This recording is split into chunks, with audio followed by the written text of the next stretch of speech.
that the expectation is that gold will be the only medal they're striving for. Definitely. Well, I mean, everyone's goal going into the Olympics is going to be a gold medal, so I don't think it's an unrealistic expectation. I don't think it puts more pressure on us. I know from my experience at the Olympic Games that I've just got to go in with a free mind, and so does our team. We've got to do what we do normally, prepare how we would for any other game, and really soak up the environment. And, I love the Olympics. I love, putting on my green and gold face paint and going to other events and just being Australian. I think it's the one time in the world I can act like a complete hooligan and just be patriotic and so proud to be Australian. So, I mean, aside from the basketball, the serious part, the Olympics is just such a wonderful, wonderful experience, and I hope that everybody just soaks it up and loves it for what it's worth. What's your experience been like at Beijing? Well, I mean, I've been to China a couple of times, and I think it's going to be wonderful. I really do. I think that there's definitely been a lot of talk and a lot of the political stuff surrounding it, but I don't think it's going to take away from the games. I think it's going to be a lot of fun, and I really can't wait to get there. And fun's the operative word, and if we can just concentrate on the team for a minute, it does appear as if Jan has had to sit down and a very tough call, a few players who just missed out, but gee, I tell you what, it looks as if it's a very even combination with the right chemistry there, and I think Jan and the selectors deserve a lot of credit for the combination they've put together. Yeah, I agree. I totally agree with you. I think that she's made the right decisions, and I support her 100%. I think she's done the right thing, and obviously she's had a lot of success coaching our team. So, I don't even know what else to say. She's a great coach. Just on that too, Lauren, you would have had lots of coaches, and please don't think that I'm being flowery in saying this. You're considered without question the best player in the world. How do you then respond to instructions from various coaches around the world as to what you should do when you step on court? I don't know, it comes a point in everyone's career where you understand that coaches are there to win, and just like the players, and there's definitely that level of respect, regardless of whether you're friends or not or anything. You always have to respect the people that you work with, and that comes in all forms of life. I'm very fortunate. I've had great relationships with my coaches, and, you've got to take everything for what it's worth. I mean, the coaches want to win. They want the best out of you, and you've got to go out there and show you can do it. You're so meek and mild as we speak now. When you step over that line on court at an Olympic Games, do you change completely?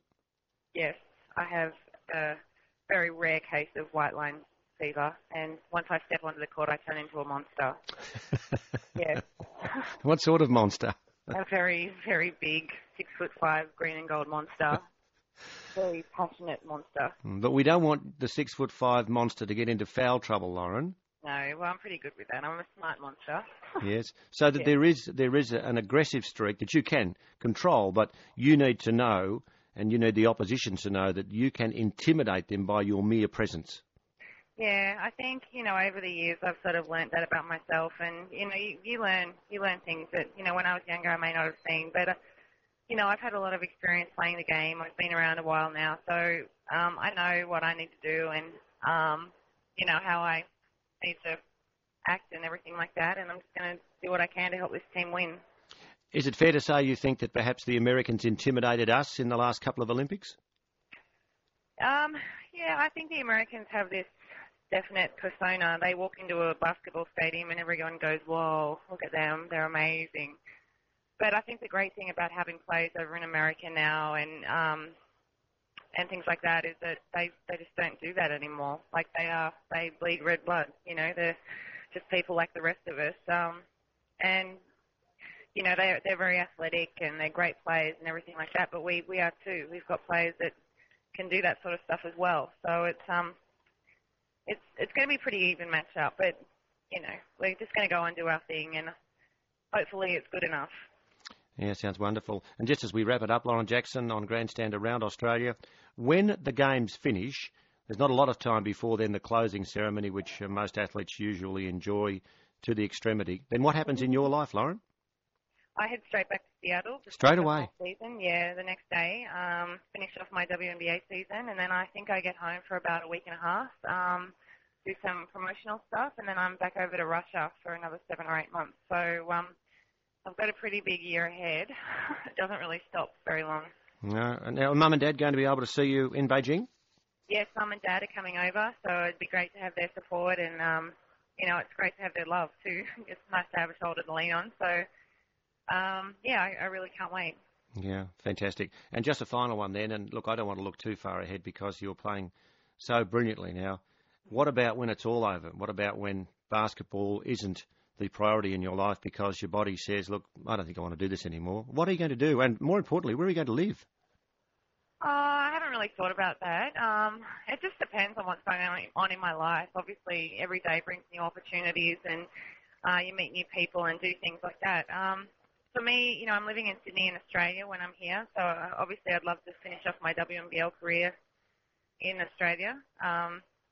And then after that, I don't know. I have no idea. I'd love to go to university and maybe get a degree and just enjoy life, I think. What would you study, Lauren? I'm not 100% sure. I've done some short courses and things online recently, and I haven't really decided what I want to do. I have no direction in the things that I'm reading and things that I'm studying right now. I'm just sort of doing it to learn it. I don't know. I'm just trying to get experience, and when that day comes, just try and figure out then what's going to happen. Well, you're only 27 years of age, so let's say London 2012 and then maybe down the track 2016. You'd be okay then? Maybe as a coach. Well, that's a thought too. That might be something that might interest you a little later on. Possibly. Not saying too much on that one? Oh. All right.